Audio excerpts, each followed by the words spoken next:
Ang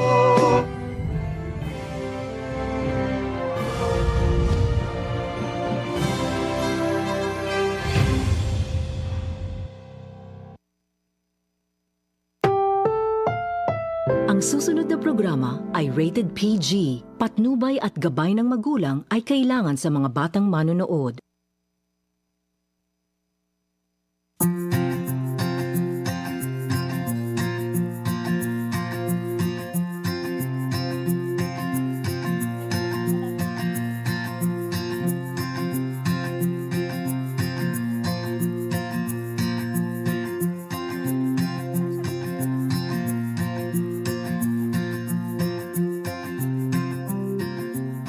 Magandang araw sa inyo. Nandito tayo ngayon sa San Jose del Monte, Bulacan. Isang lugar na hindi lamang mga tao ang may mga kwento, kundi pati ang mga hayop na minsang napabayaan, nasaktan at nalimutan. Mga kwento ng pagliligtas, paghilom at pag-asa. Sa PAWSsion Project, natagpuan ng daang-daang aso at pusa ang pag-asa, isang non-profit na organisasyon na nakatuon sa pag-rescue, pag-rehabilitate at pag-rehome ng mga inaabuso at pinababayaang hayop. Samahan ninyo ako kilalanin ang founder nito na si Malou Perez, isang dating corporate professional na piniling talikuran ang kanyang karera upang sundin ang tunay niyang misyon. At ito ay ang iligtas ang buhay ng ating mga furry friends. Katulad po ng kasama ko ngayon. Ako si Bob Ferrer at ito ang Good Stories. Sama ka, kwento natin to.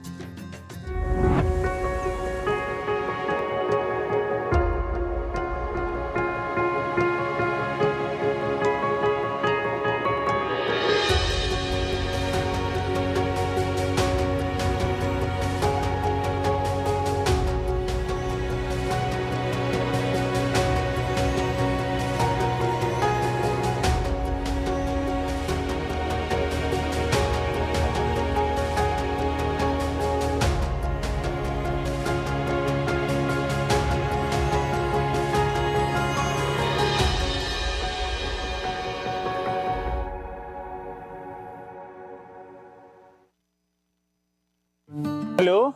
Hello! Hi, I'm Bob. Hello! Thank you Hi, for Attorney having us, Bob. Of course. Thank Salamat. you. Thank you for being here. Salamat. And welcome to the shelter. Oh, I just have a few questions for you. Malou, I'm curious to know how your foundation became what it is now. Well, it's hard. It's hard to do the step by step because, again, it kind of just popped out because of the dogs on death row. Again, there was no time to plan anything. When they were on death row, parang 3 araw na lang po yun bago sila patayin. Okay, The Bulacan shelter happened a few months after. So how did you put So this the up? first one was the one in Negros. That was Okay. the first shelter. And it was just a few days after I rescued those dogs when I thought about the name PAWSsion Project. Because prior to starting this organization, I had an online business that was for zero waste products. This PAWSsion Project just like a bulb, just Yes. turned on. Yes, Go ahead. yes, like a lightning bulb. Like a lighting. Because prior to starting this, I had an online business, zero waste products. That's for the Tigil na environment. rin yun. That stopped also. So that was my first passion project, Okay. like doing something to give back to the environment. And then when I started the shelter, I thought to myself, but why this is also another passion babalik po project? Like actually, ever since I was young, I've always wanted to put up a shelter. And then I thought to myself, this is also another passion project, but this time it's dedicated to our furry friends with paws. That's why it Okay. became PAWSsion PAWSsion Project. Yeah. Yes. And then, few months after I started the shelter in Negros, Okay. I went here in Manila to register the org as a non-profit. All right. By that time, PAWSsion already had a following kasi I did a few pound rescue operations and every pound rescue operation went viral. You So already medyo started it in Negros. in Negros, but Okay. none in Manila yet. All right. And then I went here And then people saw, now I'm in Manila, I started to receive messages from people, ay dito sa pound din namin, ay dito din, ay dito din. So, cut the long story short, I got a report about more than 100 dogs here in Bulacan, pound. I went there just with the intention to get the word out. Like I wanted to people know there are more than 100 dogs for death row. Maybe you want to save them. But the pounds have always been my kryptonite. Send me to a pound and kahit sabihin ko lang maghahatid lang ako ng pagkain, like I will always find a way to at least save some of them. So I posted it on social media. There's 100 plus dogs on death row. Yung ending ako din yung nag-rescue. Death row na naman. Death row. Basically, when I started the rescue operation in Bacolod, that's when I learned, oh my God, ang dami palang pounds sa Pilipinas. Oh my God, every week pala may mga on death row. So that really what pushed me to start the org. Of course, not primarily to save all of them kasi imposible na ma-save sila. That's more than 13 million strays in the Philippines. But really, I wanted PAWSsion Project to get the word out. I wanted to inspire people that, hey, somebody like me who has no background on vet med, who's never started a shelter, never even read about how to run a shelter, was able to put up PAWSsion Project. How do you put up a place like this? Financially? Yes. Yung pagod, alam ko, galing sa passion mo yun, no? Pero a project as big as this doesn't just happen. Yeah. So, paano natin tuturuan yung mga kababayan natin how to put up kung A shelter. limitado yung kanilang financing? Yes. That's a very, very good question because ngayon, medyo madami na po yung nang-i-inspire kahit paano to put up a shelter. But I always remind people that running a shelter is not just about taking out dogs from the streets or the pounds and putting them here. The romantic, na It's not all about the mag-aalaga heart. ka ng Hindi hayop. lang siya heart talaga. We're advocates of responsible rescuing. Now, when you rescue them, you have to make sure you bring them to the vet first, get them checked, get them treated, give them food, like more than just basic food and water and shelter. Ang daming mga vettings. You give them quality life. They're vaccinated, spayed and neutered. Every year, nire-renew yung bakuna nila, binibigyan ng pang-ticks. So, it's kind of hard. And lagi ko din sinasabi sa mga tao, you have to feel it in your heart that it's a calling. Kasi hindi pwede na ngayon, feel mo, gusto mo mag-rescue. Halimbawa, meron tayong kababayan na nag-iisip na tularan ka, Malou. Gayahin ka, make you an idol. Because you inspired them. Can they call you? Can they For call sure. you up, ask for For sure. guidance? For and, sure.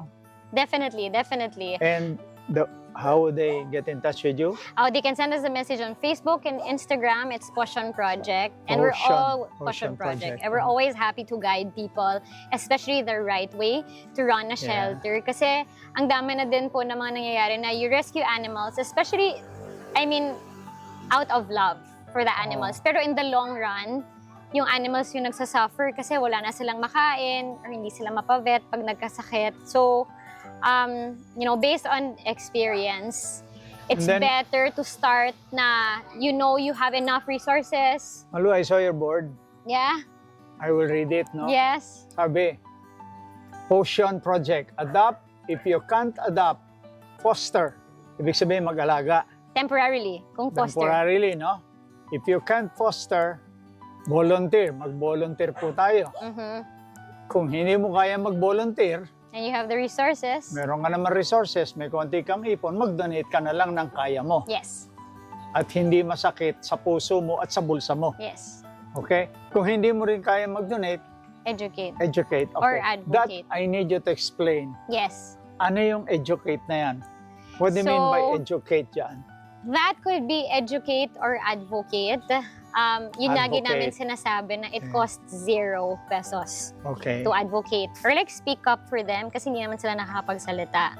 And I always go back to the day when I started PAWSsion Project. Nag-start to kasi may nag-post So, about the dogs on malumang death row. hikayat tayo Yes. ng pag-aalaga ng hayop. And educate everyone. Let people know na importante yung kapon, importante na hindi mo sila tinatali or naka-cage lang. Oo. How do you maintain yung pagkain nila? Saan nanggagaling? Sa langit. Do we have donors? Yeah, but other than, I always tell everyone it's all by God's grace talaga. But of course, through the years, we've really worked so hard to get the word out. So we have we reach out to companies and then we ask for their near expiry supplies kasi tinatapon na lang. So it's also part of the sustainability program. Okay. So we are more than welcome, you know, your near expiry dog food, cat food are more than welcome Tapos here. deductible yata sa kanila yun, ano? It depends also. It depends. Some, they don't really mind at all na to file that. Kasi in the past, talagang tinatapon lang din naman yan. So, that, and then we have people regularly visiting PAWSsion Project. Today, I think we've had a number of people booked here. So, pag pumupunta sila here, nagdadala sila ng donations. Alright. We have a sponsorship program. So, to yung mga tao na hindi maka-adapt, pwede sila mag-sponsor one rescue for 1,000 pesos. It's for everyone. It's really for everyone. Like PAWSsion, I've always wanted PAWSsion Project to be a platform and avenue of kindness for everyone. What's the biggest challenge? Oh, there's so many. It's so hard to put everything in just one. But The biggest challenge. I guess running an animal welfare org in this country, third world country, where animal welfare is the least priority, I guess the biggest It's not challenge. a priority. It's not a priority. So is waste management, Malu. It's not a priority Not as priority. well. Not a priority at all. But it really posts threat on life because rabies is still rampant in the Philippines. But again, I want to emphasize, rabies is not inborn.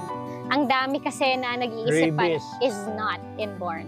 But It's just like very COVID. dangerous. It's very dangerous, but it can be prevented through a vaccine. So I guess the biggest challenge for animal welfare advocates like us in this country is really primarily the lack of awareness. Kasi kung wala kang awareness, like yun nga, ang daming nagpapa-impound ng mga strays kasi akala nila lahat sila may rabies. I would love to see your facilities. Yeah, we're excited. We're Can I excited to ask show you to you give me a around. tour? Yes, a little over 300 for dogs. Wow, ang dami. Yeah, and then for cats, 50-ish. Okay, mamaya, meron kayo pakikilala sa amin. Yeah, a very special boy. Very special boy. Okay, But yes, let's go for now, and show you around at the let's- shelter. let's go ahead with the tour. Yes, and meet the many other living miracles. Yeah, Garrett, come here. mainit, kaya ganyan kayo.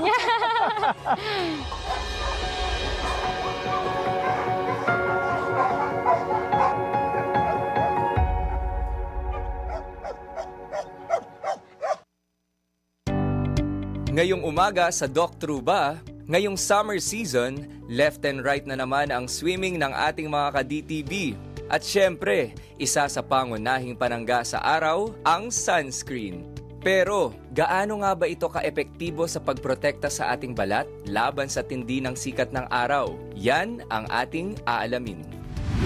Sa patuloy na pagtaas ng temperatura, hindi lang ang ating balat ang naaapektuhan, kundi ang ating pangkabuoang kalusugan. Gaano nga ba kadelikado ang tindi ng init at kailan ito nagiging isang medical emergency tulad ng heat stroke? Yan ang ating hihimayin kasama ang isang medical expert. Tandaan na manonood natin sa heat stroke ay yung awareness, makinig ang manood. At ang inyong mga katanungan sa gamot ating sasagutin. Abangan sa Doc Truba ngayong linggo, 7:30 ng umaga. Dito lamang yan sa IBC TV 13.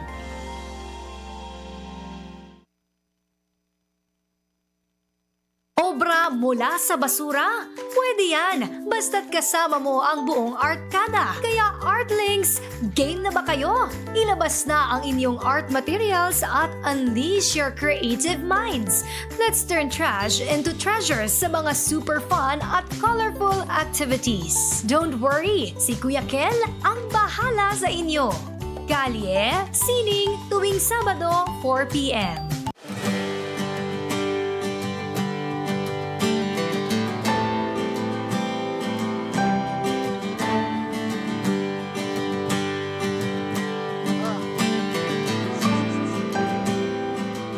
Are you giving me the tour now, Yeah, Malu? for sure. So, and of course, you see again our slogan. When you have presentations, Yeah. you see stage. Well, basically, whenever we have visitors, then they take their pictures here. Okay. Whatever donations they bring, then we put them here, and then we take pictures with the volunteers and visitors, and kind of give them a little bit of an orientation about the shelter. All our rescues are vaccinated, spayed and neutered, but we remind everyone na, respect their spaces. Hindi naman pwede na bigla na lang mag-pet. Kaya like Correct. you let them come to you. Okay. And remind everyone talaga, you know, some of them have trauma. So I guess it's that. It's really where we welcome people.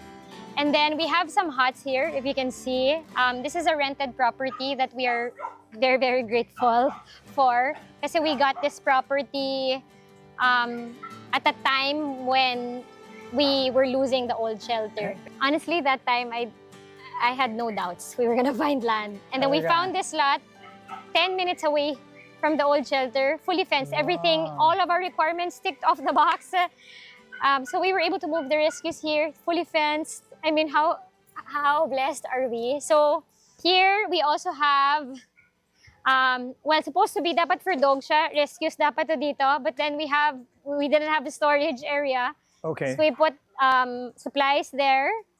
And then here, we are going to the area where food is being prepared for the rescues. It's their favorite time of the day, feeding time. And we have our very dedicated caretakers. We wouldn't be where we are right now without all the love and care. 24/7 job. Maraming salamat po sa inyo. Yeah, you see, look at their food. Wow. There's treats, meat, and we mix rice and dog food. It's basically a full meal. Super full meal. How often do they eat in a day? Once a day. Once a day lang talaga. Once a day, and they're all fat. So I really feel like the environment contributes to their wellness. Okay. So kahit once a day lang sila kumain. Like, they have exercise. Like, it's a very balanced life. Ano po yan? Dog food. Yes, dog food also. Okay. And then, so we mix rice, meat. Okay. And then, I don't know if we have kalabasa today. Wala na kami ng kalabasa, but then, yeah, on a normal day, we really mix kalabasa also. So that's something people can donate to us. Kalabasa. Kalabasa. I'll keep that in mind. Yes, Okay. kalabasa. Mga ilang kilo ng kalabasa every day? Madami po talaga na kalabasa. So pwede mag-donate sako-sako ng kalabasa. So yan, broth na lang din. And then we also add water. It's also a good way to save. Yes. Para lang mas madami yung food. Tsaka parang may, anong tawag din, ma'am? Sabaw. Yes, broth. Oo. Hindi kasi ako nagluluto, ma'am, kaya. It's okay, I can relate to. Ikaw rin Very pala. proud na ako pag nakapag-prepare ako ng pagkain sa bagaso ko. But here we're also very grateful kasi most of the meat that we have here, these are donated meat also. Kasi nga po Pinoy sila, so rice is life. Correct. So may kanin din yung pagkain nila. And it's really a huge help. Di sila mabubusog, ma'am, pag walang rice. Correct. Maghahanap ng kasi Pinoy yan dagdag. So, again, this is every day. But here, if you can see, where we would feed them, yung iba na sa bowl. Yung iba kahit nagpe-prepare pa lang, kumakain na. But we feed the dogs here, if you can see po, we use PVC pipes. So this is an effective way to feed rescues when there's so many of them. Okay.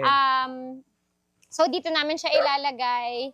Yung iba naman sa mga bowls, may mga bowls also. Wait lang!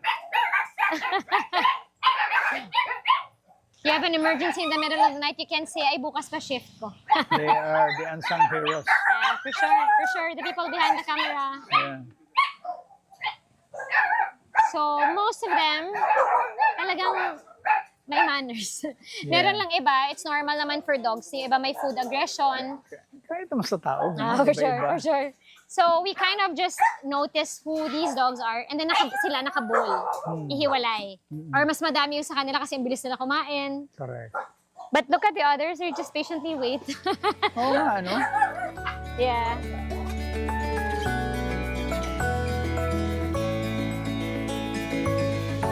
Okay, you've already seen, this is basically just it. It's one big open space for the rescues here upstairs. We'll now go downstairs. Along the way, you'll see more huts kasi yun talaga, they have their own huts here. And we go downstairs where there are more rescues.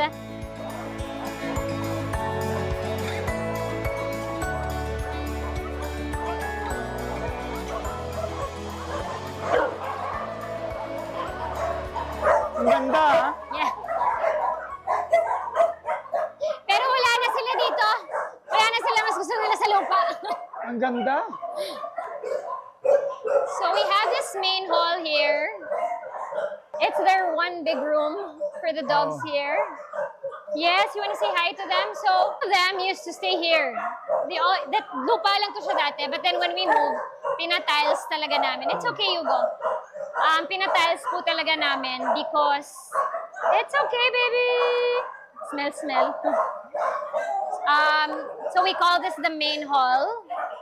But then as you can see, hindi na siya main hall kasi mas main sa kanila yung lupa. Yeah, it's a main hall. It's very impressive. Yun lang, it hapon na. So parang laro sila sa labas. But they stay here. This is basically really to give them shelter when it's raining, when it's super hot. And ito lang, recently lang yan na dyan sila sa labas. Dati dito yan sa loob. And then we have kennels here for dogs on rehab. Okay, lovey. Dusty!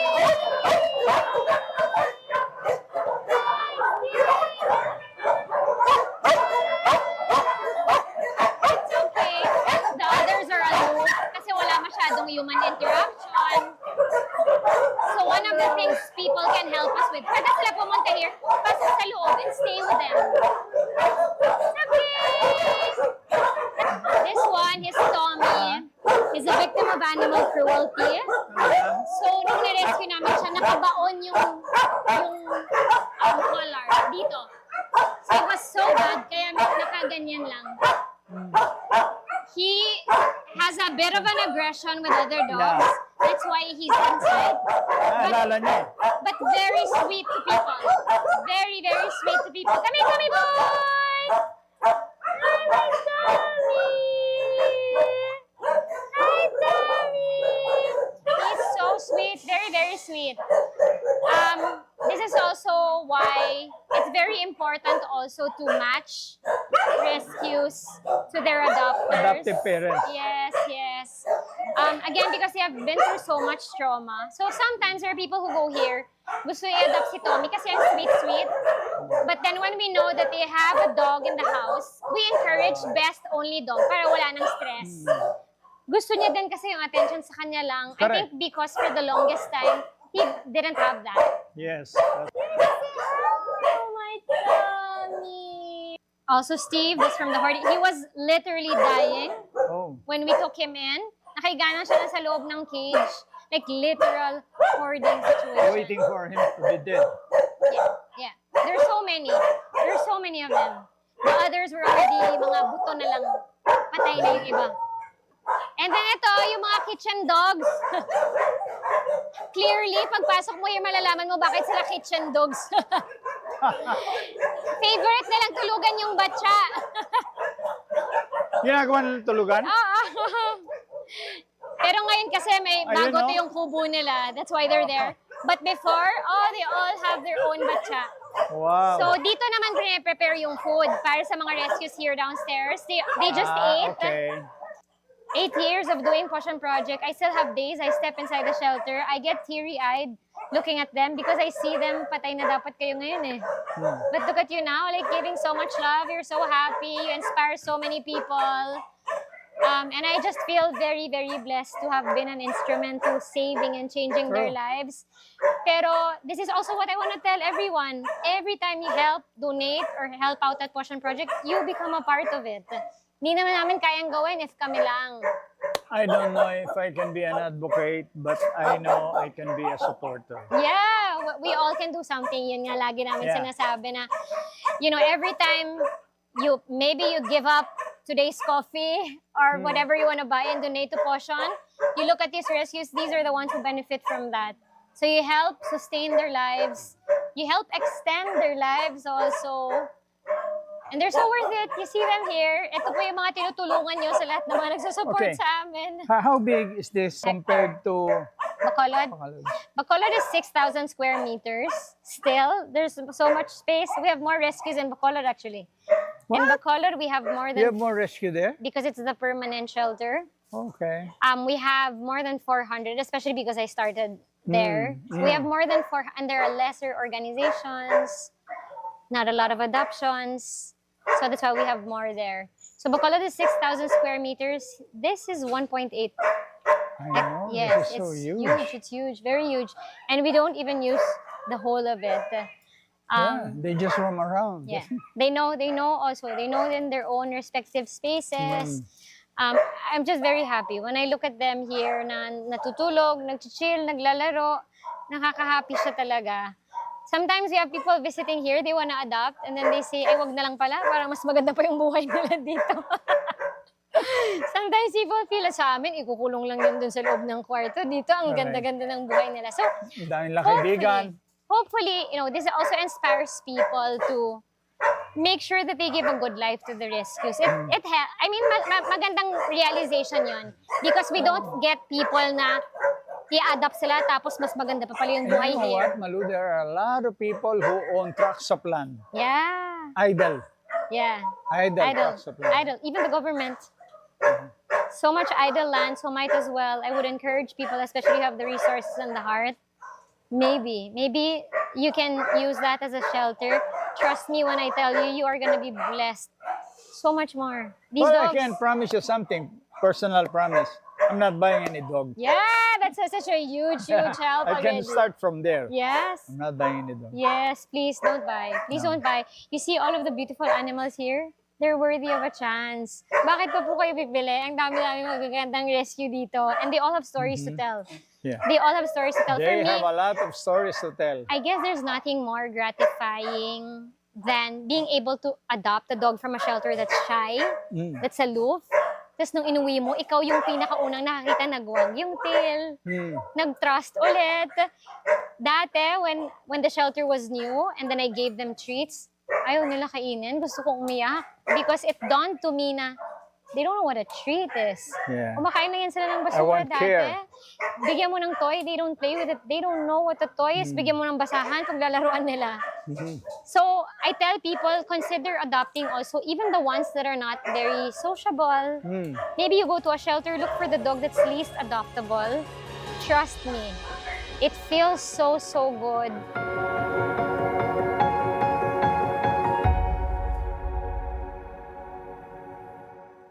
Kayo ba ay may mga isyong may kinalaman sa karapatang pantao o pangkalusugan? Isyong legal at pangangailangang medikal, ito ang programang magbibigay payo, tulong para sa mga mamamayang nangangailangan.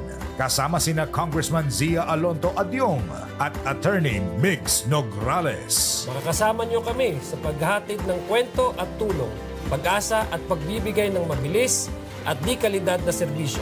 Tutukan ang lahat ng ito sa House at Your Service tuwing Sabado, 1:00 ng hapon dito sa IBC 13 at Congress TV. Abangan ang talakayan ng mga kabataang may talino, may tapang at may puso. Lahat ng mga estudyante ay may karapatan sa pag-aaral. Naiintindihan namin yon. Pero ang tanong, feasible ba yung pinapropose ninyo? Ang tinig ng kabataan, ating pakinggan dahil ang bawat argumento may punto. Kasama sina Faith Santiago, Princess Jordan at Kuya Jude Asidre. Balitaktakan, tinig ng kinabukasan tuwing Sabado, 6:00 ng hapon dito sa IBC 13 at Congress TV. Ayaw.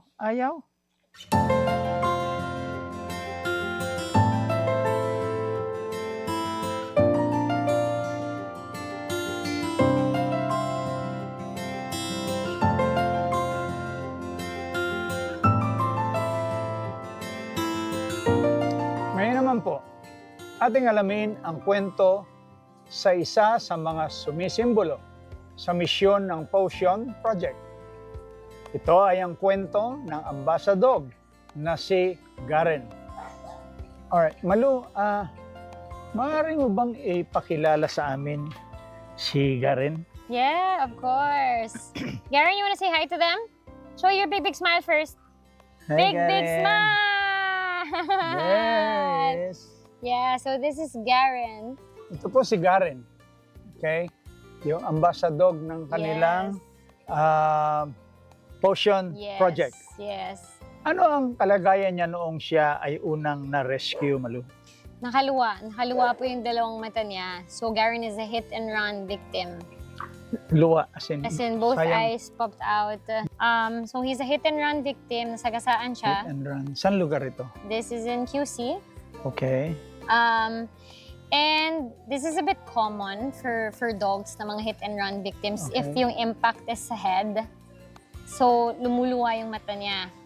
If na i-report sana agad si Garen, yung mga ganyang cases minsan nakakaya pa na ibalik yung mata nila. Sa kanya hindi kaya. Because it was 3 days post the accident. It was 3 days from the 3 accident. days from the accident when he was reported to And us. it was quite severe. Yeah, very severe, very infected na no way to repair it. And the only solution then was eye enucleation. So Okay. tinanggal both na mata ni Garen and then tinahi by Tinanggal na one of altogether. one of our Tapos tinahina. volunteer vets, Doc Anjo. Okay. Nung dinala si Garen sa vet, kahit nakaluwa yung mata niya, nakasmile. Nakasmile Talaga? pa rin siya. Of course, he had a bit of an aggression before siya i-surgery. Siyempre, all of a Because of sudden, the wala trauma. na. And all of a sudden, I guess he just doesn't understand na Wala wala na yung na mata siyang niya. nakikita. But, like right after, I remember when I picked him up from the vet, after the surgery, nalagay siya sa sasakyan. You could already pet him. He was already very nice then. And I honestly, some people would ask me this question kung bakit si Garen naging ambassador and when I thought of him being an ambassador. I don't remember, honestly. Hindi ko ma-remember yung time na naisip ko na bigla siyang gawing ambassador. But we would normally bring him to events and I noticed how drawn people was to him. Okay. Nakikita namin na si Garen, minsan di mo alam kung tulog siya eh. So, pag may event kami, sasabihin ng mga tao na, ay, ala, natutulog. Huwag niyong gisingin kasi tulog siya. Sabi ko, hindi po natin alam. Some people, when they see Garen during events, hindi nila alam na bulag until I tell them na, he's blind. Akala nila tulog lang. Alright. So, people have always been drawn to him na kahit na andun lang siya, minsan may nakikita kaming dumadaan sa booth namin, umiiyak. Because they're super touched by him. Malou, ano ang pinagdaanan niyang proseso bago siya unti-unting gumaling? So first, of course, was the physical rehabilitation, the surgery, eye enucleation. And that's not cheap. It's usually really expensive. And after the physical rehabilitation, there's the psychological. You have to address the trauma. In the beginning, of course, like for rescues like Garen, minsan pag narinig nila yung sasakyan, may konting trauma. But honestly, with Garen, it wasn't even difficult. But there's also the emotional. There's also the emotional, which you were able to feel. Ikaw with yun. so much love. Not just me, of course, the whole team, the caretakers. I guess, but the reason why Garen's attached to me and drawn to me was maybe because I was the one who picked him up from the vet. He felt so much better already. It was actually our Ikaw other... yung una niyang boses na narinig when he went totally blind. Other than... one of our volunteers was the one who picked him up because I wasn't here in Manila then when he was reported to us. So, nirescue siya ng volunteer namin. And then, of course, other than the volunteer, there's also the voice of the vet who did the surgery. But I was the one who picked him up from the vet, brought him to the shelter.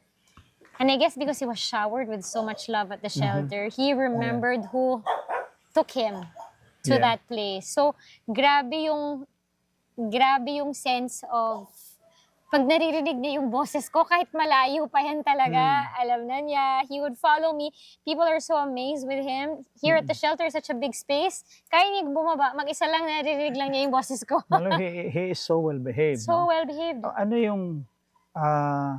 yung pagbabago ni Garen from the time he was rescued to the present? Ano yung pinagbago ng kanyang ugali? He's a diva. He's a diva now. He feels he's the ambassador of PAWSsion Project. True. So actually, Garen's a very, very nice dog to people. But you know, Garen really is a diva again. Going back to what you were asking me, we noticed how he's become such a diva in a way that alam niya kasi siya yung ambassador. So pag meron ibang aso na lalapit, magagalit siya. Aha. Lalo na if alam niya siya yung pinag-uusapan, Nako. siya yung center of attention, magagalit. Spoiled na. But with people, you'd never have problems with him. There were thousands of people na pet na siya. He's never really snapped, never bitten anyone. He loves people more than dogs. Which is ironic because after what happened to him, di ba dapat most of the dogs na mga rescues, yung mga pinagdaanan na ganyan, may galit sa tao, may trauma sa tao, siya wala. Feel na niya, dapat siya lang. Hindi siya nag-develop ng masamang ugali. No resentment sa kanyang towards fellow people. dogs. Yeah, No or resentment to towards people. Which Wala. I guess it's something that we can be proud of. Like, whenever I look at Garen and how he deals with people, I can proudly say that was all because of the love that we gave to him. Because of the love we gave him, he forgot what happened to him in the past. He's learned to trust people even if you don't see them. And the effect of this is just him knowing that he is loved and cared for. And he passes on that love to a lot of people that gets to meet him. Yeah. Like, nakaka-happy, nakakataba ng puso. Minsan nakakatawa din pag may event kami na bigla na lang may taong nakikita kami na pupunta kay Garen, ipipet siya, pero grabe na yung iyak. Sige. So imagine he's not doing anything but he touches so many lives. People kind of realize, sino ako para magreklamo? Si Garen, bulag, hindi nakakapagsalita, ang saya-saya pa rin niya. So, you know, one encounter with Garen and it touches you.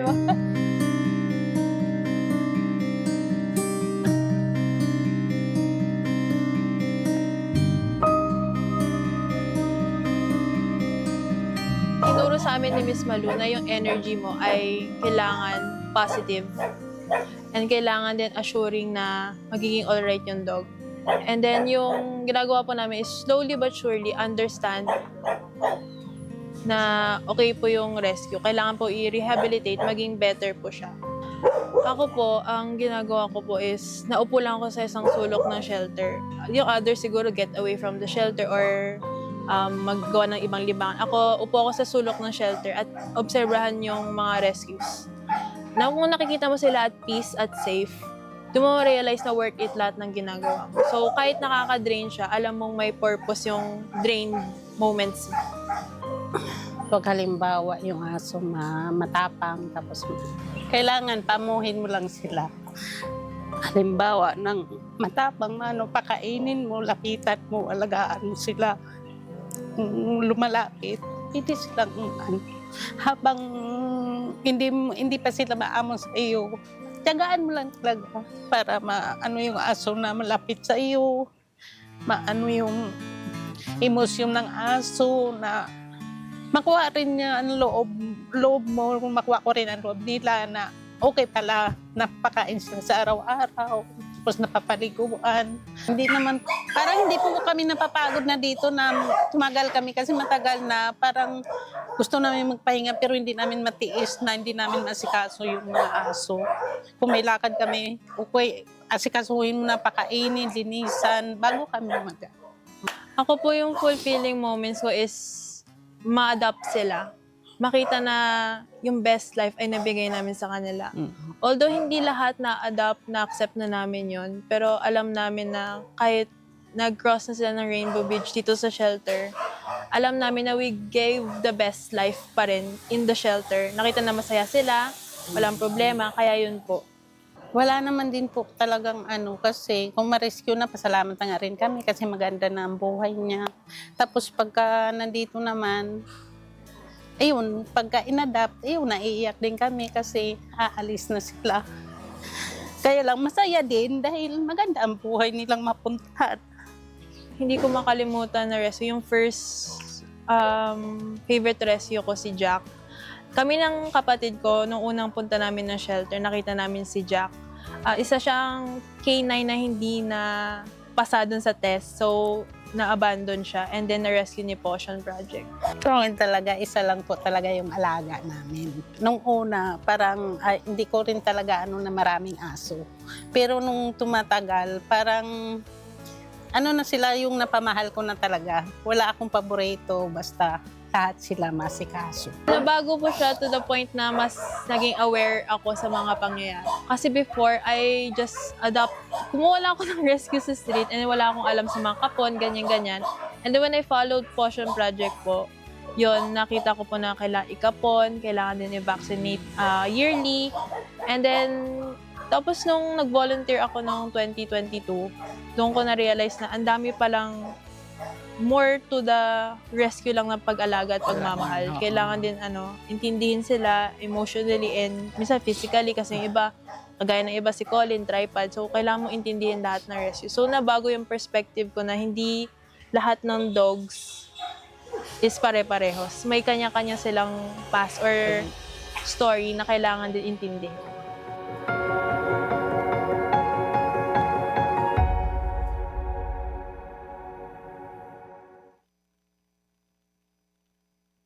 Get ready for the most dazzling, full of energy, at super-duper captivating kids sa programang Ang Bida ay hindi lang cuteness, kundi talent din. Talents Academy, every Saturday at 4:30 p.m.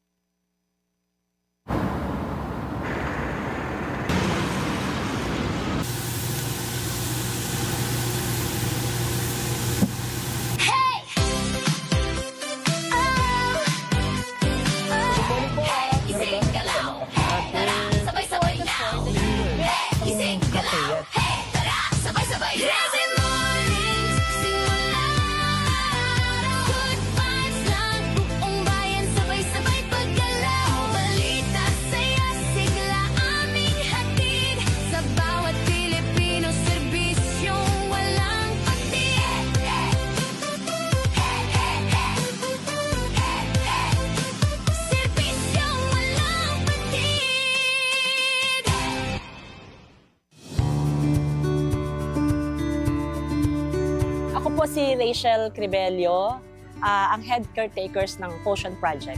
Nag-start kasi si PAWSsion 2018, so nag-start si Miss Malou 2 months na ang nakakalipas nang mag-meet kami sa dog pound ng City Vet ng San Jose.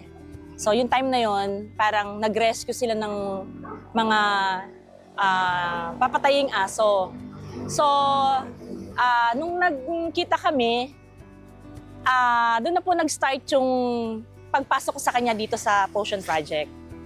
So, syempre nag-start lang po sila, wala silang caretakers. Kasi po, before po kasi ako napunta ng PAWSsion Project, sa Philippine Animal Rescue Team po ako nag-work. So, 5 years po ako doon, nag-move na po sila sa Camarines Norte. So, doon po, timing po talaga. Siguro talaga pong meant to be kami na mapunta rin po ako kay PAWSsion Project. So, after po ng ilang months, nag-start na rin po ako kay PAWSsion. Lumipat na po ako kay PAWSsion kasi nasa Camarines Norte na rin po sila. Halos lahat naman po talagang tatatak din po sa nyo, sa isip, sa puso nyo. Kasi una-una po, nagke-care kami sa mga rescue dogs nila, di po ba? So, iba-iba lang po talaga yung cases nila. So, meron po talagang grabe po yung mga pinagdaanan nila. Yung iba po naman, since puppy, alaga na rin po namin sila. Same din po sa mga cats, ganun din po. So yung iba po, iba-ibang cases talaga. Merong mga sobrang grabe talaga from nagkakaroon po sila ng mga major operations like yung kay Sixto. So siya po talaga, hindi rin po namin makalimutan kasi lagi po namin nakikita yung development po ng pag-rescue sa kanya and then yung bibig po niya. Ayan po siya po yung mga bagong rescue, kailangan rin pong bisitahin every hour o kahit hindi every hour, at least mabisit mo sila para din po mapamiliarize po sila sa amin, sa akin, then para din po mas mabilis silang makarecover doon po sa mga trauma na pinagdadaanan po nila. Siguro ma'am sa umaga pa lang kasi, nasa isip ko na yung mga una kong gagawin. So sunod-sunod yan, habang ginagawa ko yung isang trabaho ko ma'am, nasa isip ko na yung mga susunod. So, doon ma'am, hanggang sa natatapos ko rin yung trabaho sa maghapon, kasi nga, bago ko pa ma'am gawin yun, alam ko naman sa isip ko yung mga gagawin ko susunod, ganyan, ganito gagawin ko, ganyan. So, may time pa rin po ako para sa sarili ko, may time din ako para sa mga personal kong alaga, may time din po ako para sa pamilya ko. Kumbaga, nagkakaroon lang po ako ng time management Actually, ma'am, sa part ko rin po, ma'am, mahirap kasi may mga ibang caretakers kasi dito. Since ako po ang pinakamatagal sa kanila, syempre po, hindi lang naman din, ma'am, ako ang caretakers dito. So may mga ibang caretakers din po, ma'am, na kailangan kong pakisamahan. Kailangan ko rin po silang intindihin para din po doon sa syempre po, sama-sama kami dito, di po ba? So, kailangan ko rin pong pakisamahan talaga sila. Syempre, para din po sa mga alaga namin. Kasi, kasi ma'am na halimbawa meron kayong misunderstanding ng mga kasama yung caretakers, affected po ang mga aso. Affected po sila. Syempre, di po ba? Pag galit ka sa parang pati sila nadadamay. Pag masama loob mo, pati ma'am sila, ramdam nila, nadadamay din po sila. So, para ma'am sa akin, kailangan ko ma'am na gawin din po yung kung ano ma'am yung dapat na para sa kanila. Actually ma'am, matagal na rin kasi ako sa ganitong work eh. Di po ba nabanggit ko sa part pa lang din po ako. And bata pa rin po talaga ako, mahilig na ako sa aso.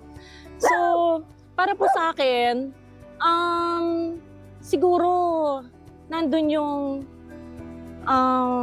marunong kami or ako na magkaroon ng patient, maging pasensyoso, yung kahit na may problema sa buhay, kailangan mo pa rin yung makita nila na okay ka. Kasi sila rin ma'am ganun eh. Di po ba? Kahit anong sama ng pakiramdam nila, pagka nakita nila yung mga amo nila, tuwan-tuwa na sila eh. Yes ma'am. Totoo ma'am. Siyempre, di po ba, alaga nyo sila. So, ayaw nyo nasasaktan, ayaw nyo napapagalitan din ng iba.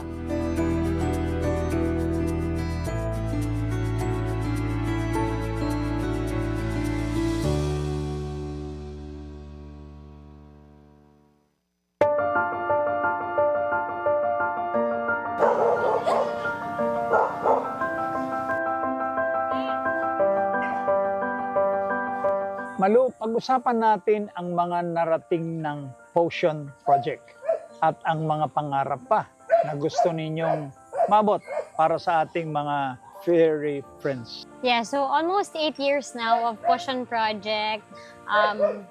We've built 2 shelters in 2 different places, In Bacolod and here in Bulacan. Okay. We've rescued over 3,000 dogs and cats. Oh, that's a lot. We have rehomed over 2,000. Congratulations, that's a lot. Huh? We've sent a few rescues to Canada, Las Vegas. We have a rescue from Taal, nasa Europe na. Nasa Europe na? Yeah, we have one in Europe, we have one in Las Vegas, we have a few in Canada already. Fantastic, no? Living better lives than me. Yeah. We have also some rescues here adopted by celebrities. Rescues just living the best life possible, which is really what we've always wanted for them.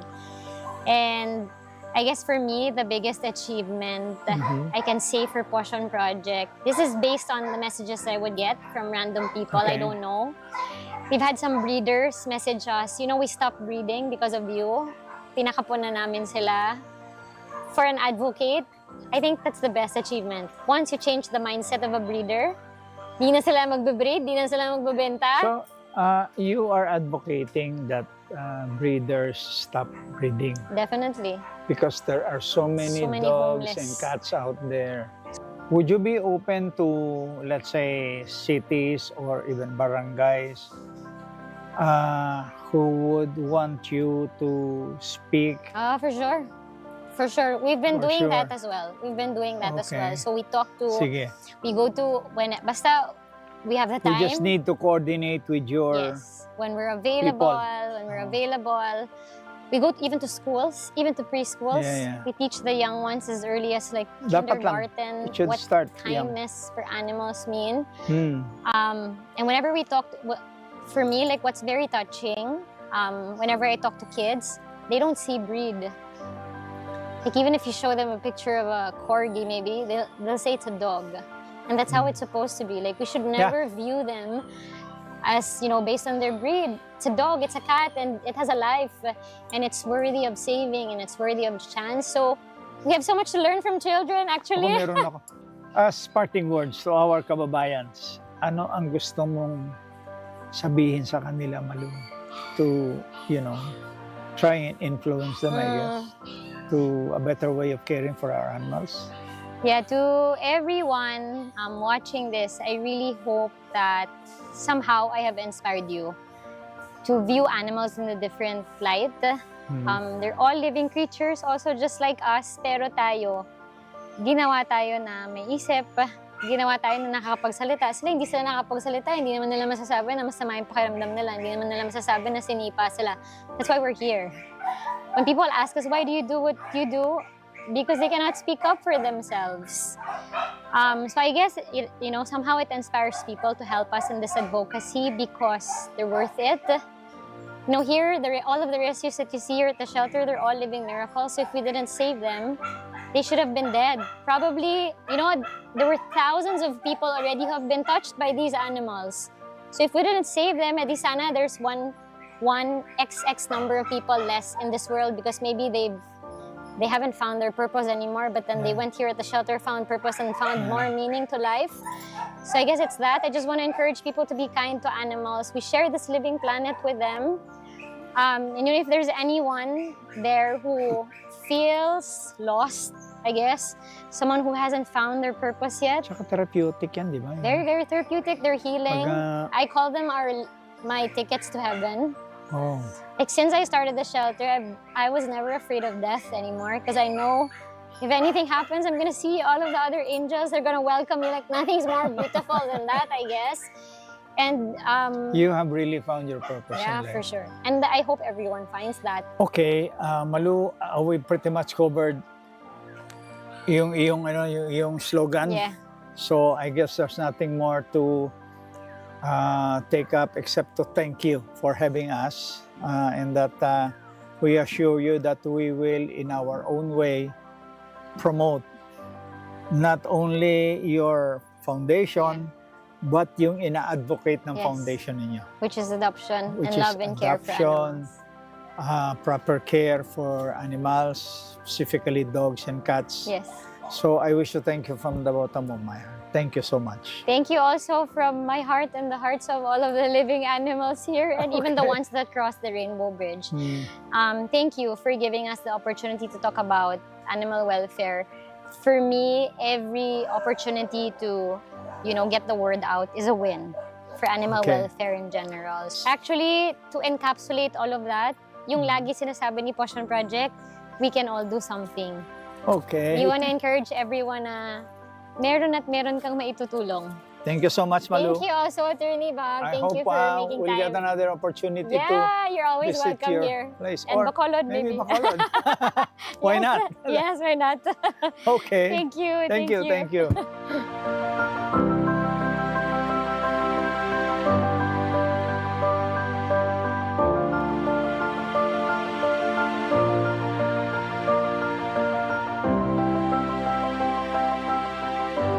Sa bawat aso at pusa na nasagip ng PAWSsion Project, hindi lang isang hayop ang nabigyan ng pagkakataong muling mabuhay, kundi isang kwento ng pag-asa ang muling naisulat. Para kay Garen at sa daang-daang furry friends na dumaan sa PAWSsion, makikita natin na ang pagmamahal ay hindi lang kayang baguhin ang isang tao, pati na rin ang buhay ng ating mga alagang hayop. Kita-kits ulit tayo sa susunod na linggo para sa iba pang kwentong nakaka-inspire dito lang sa Good Stories.